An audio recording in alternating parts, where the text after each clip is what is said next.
அனைவருக்கும் வணக்கம். சிம்மராசினியர்களுக்கு நிகழ இருக்கும் செவ்வாய் பெயர்ச்சி என்ன மாதிரியான நன்மைகளை எல்லாம் உங்களுடைய வாழ்வில் ஏற்படுத்தி கொடுக்க இருக்கு, கிரக நிலைகளின் ரீதியாக அமையிருக்கும் சாதகங்கள் என்ன, பாதகங்கள் என்ன, மேலும் என்ன மாதிரியான முன்னேற்றங்கள் எல்லாம் உங்களுடைய வாழ்வில் ஏற்பட இருக்கு. குறிப்பா செவ்வாயை பொறுத்த வரைக்கும் மீனராசியில் சனியோடு இணைந்து சஞ்சரித்த செவ்வாய் தற்போது மேசராசிக்கு பயிற்சியாகிறார். இதன் காரணமாக என்ன மாதிரியான முன்னேற்றங்கள் எல்லாம் ஏற்பட இருக்கு என்பது குறித்தான முழுமையான பதிவு தான் இந்த வீடியோல நம்ம விரிவா பார்க்க போகிறோம். அதற்கு முன்னாடி செவ்வாய் பகவானை பற்றி சற்று விரிவாக தெரிந்து கொள்வோம். செவ்வாயை பொறுத்த வரைக்கும் பூமிக்கு அதிபதியானவர் செவ்வாய். அப்படிப்பட்ட செவ்வாய் ஒருவருடைய ஜாதகத்தில் வலுவாக இருக்க வேண்டும். அது மட்டுமில்லாமல் ஒருவருக்கு திருமணம் நடைபெற வேண்டும் என்றால் செவ்வாயும் சாதகமாக இருந்தால் மட்டுமே திருமணம் நடைபெறும். அதே போல செவ்வாயை பொறுத்த வரைக்கும் ஒருவருடைய ஜாதகத்தில் வலுப்பெற்று சஞ்சரிக்கும் போது அவர்கள் வீடு, மனை,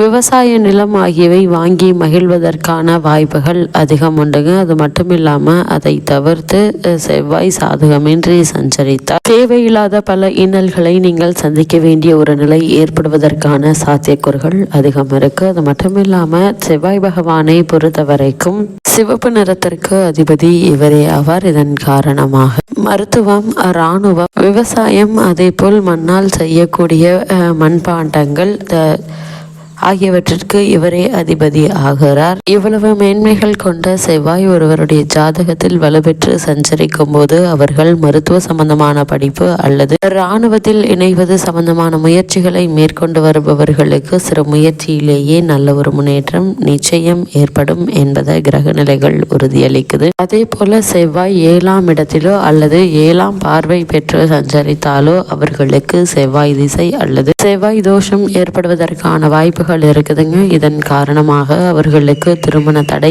ஏற்படுவதற்கான சாத்தியக்கூறுகள் அதிகம் உண்டு. அதனால் ஒருவருடைய ஜாதகத்தில் நிச்சயம் செவ்வாயினுடைய நிலை முக்கியமானதாக கருதப்படுகிறது. இவ்வளவு மேன்மைகள் கொண்ட செவ்வாயை பொறுத்த வரைக்கும் ஒருவருடைய ஜாதகத்தில் நன்முறையில் சஞ்சரித்தால் அவர்களுக்கு உடனே திருமணம், குழந்தை பேறு ஆகியவை ஏற்படுவதற்கான சாத்தியக்கூறுகள் இருக்குதுங்க. செய்யும் தொழிலில் நல்ல ஒரு முன்னேற்றம் நிச்சயம் ஏற்படும். குறிப்பாக மருத்துவ சம்பந்தமான படிப்பை மேற்கொண்டு வருபவர்களுக்கு சிறு முயற்சியிலேயே நல்ல ஒரு நிறுவனத்தில் வேலை அல்லது புதிதாக மருத்துவ நிறுவனம் துவங்குவதற்கான சாத்தியக்கூறுகள் நிறைந்த ஒரு தருணமாகவும் இக்காலகட்டம் அமையிருக்கு என்பதை கிரக நிலைகள் தெளிவாகவும் உறுதியாகவும் எடுத்துக்காட்டுது. செவ்வாய் ஒருவருடைய ஜாதகத்தில் நன்முறையில் அமர்ந்திருக்கும் போது கணவன் மனைவிக்குள் நல்ல ஒரு ஒற்றுமை ஏற்படுங்க. அதே போல நீங்கள் எதிர்பாராத அளவிற்கு புதிதாக பங்களா மாதிரியான வீடு கட்டுவது அல்லது புதிதாக விவசாய நிலம் வாங்குவது சம்பந்தமான முயற்சிகள்ல நிச்சயம் வெற்றி கிடைக்கும் என்பதையும் கிரக நிலைகள் மீண்டும்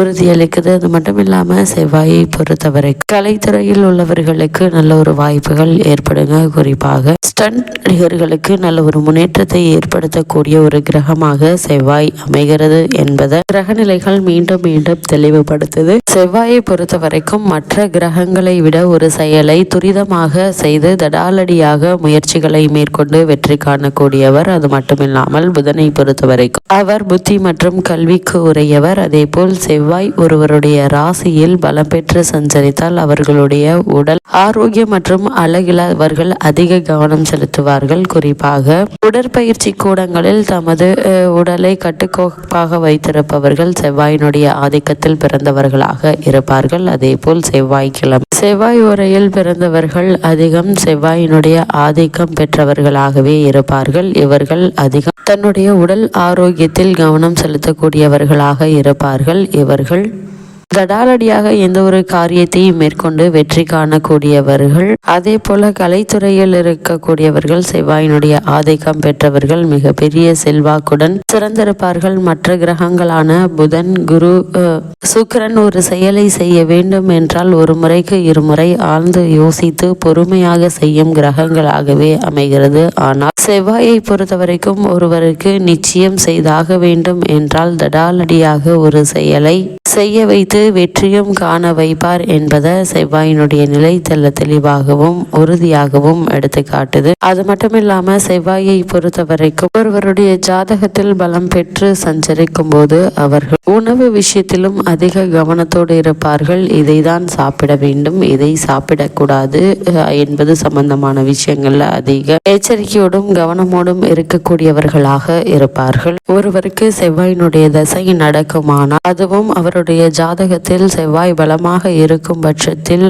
பங்களா, விவசாய நிலம், பண்ணை வீடு ஆகியவற்றை, அதேபோல் வாகன வசதிகளையும் தாராளமாக ஏற்படுத்தி கொடுக்கக்கூடியவர். அதேபோல் அவர் பலம் இழந்து சஞ்சரிக்கும் போது, அந்த திசை நடக்கும் போது தேவையில்லாத இன்னல்களை ஏற்படுத்தக்கூடியவராக இருப்பார்கள். குறிப்பாக உஷ்ண சம்பந்தமான பிணிகளை ஏற்படுத்தக்கூடியவராகவும் செவ்வாய் இருப்பார். இவர் அதிக கோபமுடையவர். செந்நிறத்திற்கு இவரே அதிபதியாகிறார். அதேபோல் இவர் சாதகமாக சஞ்சரிக்கும் போது பல முன்னேற்றங்களை உங்களுடைய வாழ்வில் ஏற்படுத்தக்கூடியவர். அதேபோல் இவர் பலமிழந்து சஞ்சரிக்கும் போது பல இன்னல்களை ஏற்படுத்துவார் என்பதையும் கிரகநிலைகள் மீண்டும் மீண்டும் தெளிவுபடுத்துது. ஆனால் ஒருவருக்கு சாதகமாக இருக்கும் போது செய்ய வேண்டும் என்று முடிவெடுத்து விட்டார். தடாலடியாக எந்த ஒரு யோசனையும் இல்லாமல் அவர்களை ஒரு செயலை மேற்கொள்ள வைத்து அவற்றில் வெற்றியும் காண வைப்பார். அந்த வகையில் செவ்வாய் மிகுந்த வெற்றி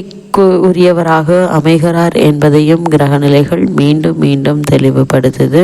இவ்வளவு மேன்மைகள் கொண்ட செவ்வாய் தற்போது மீன ராசியிலிருந்து மேச ராசிக்கு பயிற்சியாகிறார். உங்களுடைய ராசிக்கு யோகம் செய்யும் கிரகம் செவ்வாய். அவர் தற்போது பாக்கியஸ்தானத்தில் சஞ்சரிக்கும் இந்த நேரம் அற்புதமான ஒரு நேரம் என்று தாங்க சொல்ல வேண்டும். எதை எதிர்பார்த்து காத்திருக்கிறீர்களோ அந்த காரியம் சிறப்பாக நடைபெற இருக்கு. குறிப்பா பத்திரப்பதிவில் இருந்த தடைகள் அகலுங்க. முன்பு குறைந்த விலைக்கு வாங்கி போட்ட இடம் இப்போது அதிக விலைக்கு விற்று அதன் மூலம் வரும் லாபத்தை கொண்டு தொழிலை விரிவுபடுத்திக் கொள்வீங்க. பணி நீக்கம் செய்யப்பட்டவர்கள் மீண்டும் பணியில் சேரும் வாய்ப்பு உண்டு என்பதை கிரகநிலைகள் மீண்டும் மீண்டும் தெளிவுபடுத்துது. அது மட்டுமில்லாம சிம்மராசினியர்களுக்கு பொது வாழ்வில் உள்ளவர்களுக்கு திடீரென பொறுப்பில் மாற்றம் ஏற்படுங்க. வியாபாரம் மற்றும் தொழில் செய்பவர்களுக்கு அதை விரிவு செய்யும் வாய்ப்பு உண்டு. உத்தியோகத்தில் உள்ளவர்களுக்கு பணியிட மாற்றம் உறுதியாகுங்க.